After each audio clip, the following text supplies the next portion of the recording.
in our plant tower. So in our plant tower, we have used bottles to engulf the soil inside. So as you come here to our off-ground pyramid gardens, we have been able to use different bottles. We have jig bottles, we have VIP water. All these bottles could have ended up in the soil, could have been burnt, could have been disposed of in the water, trenches.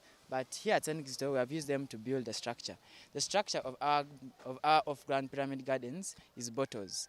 The bottles hold the soil inside. So as they may not be removed by the elements such as water, such as wind. So when we water, only the water seeps to the bottom, but the soil remains in place. So our bottles, we simply do the same procedure as for the plant tower.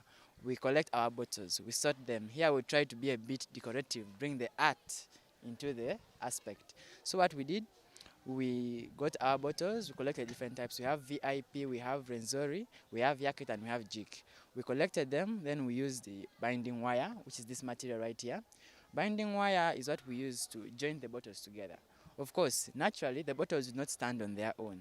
They would simply fall off and we wouldn't have our gardens. But thanks to the binding wire, it is able to keep them together. We're able to grow crops. It has 3 layers. The first layer is the largest, then as it continues, it keeps on decreasing till we reach the smallest layer. As you can see, the first layer, we're able to grow spinach. Spinach is a very good crop that many people like. It's a very good vegetable. It provides a lot of nutrients to the body. At the second garden, the medium one, we are able to grow onions. Then at the top, we're able to grow green pepper. All this is to show the world that no matter how many plastic bottles are out there, first of all, we should stop the production of plastic bottles. We should be able to use other alternatives such as glass bottles. That's number one. We should be able to reduce the effect of these pollutants to the environment. These pollutants are doing so much, they're destroying our soil fertility. Yet we are in Africa, we are in Uganda, our backbone is agriculture. We cannot simply let all this go to waste. All we should do is we should protect our soil, we should protect our climate to ensure the good of our country, the good of our economy, for all our benefit. So here we're able to reduce the impact of the waste to the soil. We are able to show the world that no matter how much space you have, this mushroom house, the modernized one, does not take a lot of structure, as you can see. All it takes is a small space.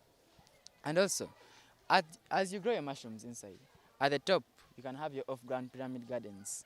So, as you have your off-ground pyramid gardens, you can grow your various vegetables. You can grow sukuma, you can grow cabbage, you can grow spinach, you can grow onions.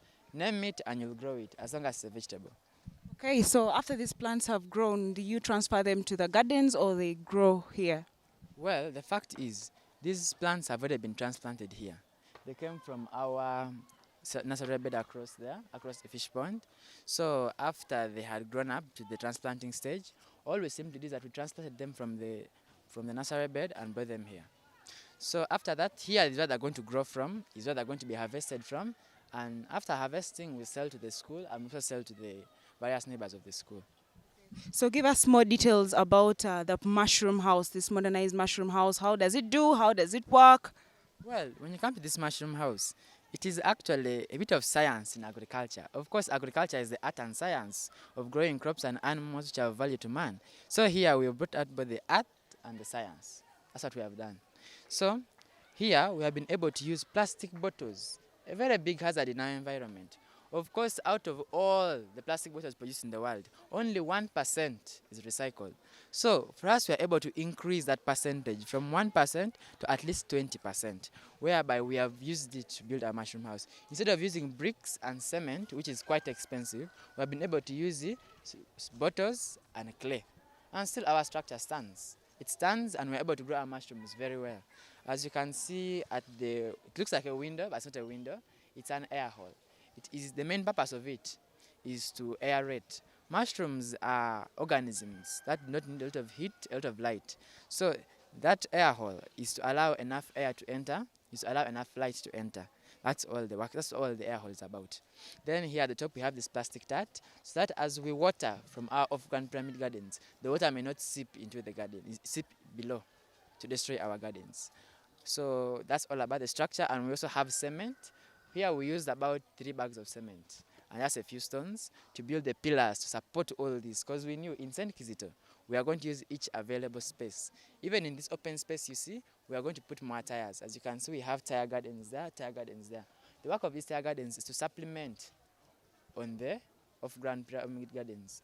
In Kampala during riots, many tires are burnt. But here at St. Kizito, those tires, we don't just dump them anywhere. We collect them. As you can see, we are going to harvest very good from those tires, from these bottles, from everything that we have collected in St. Kizito.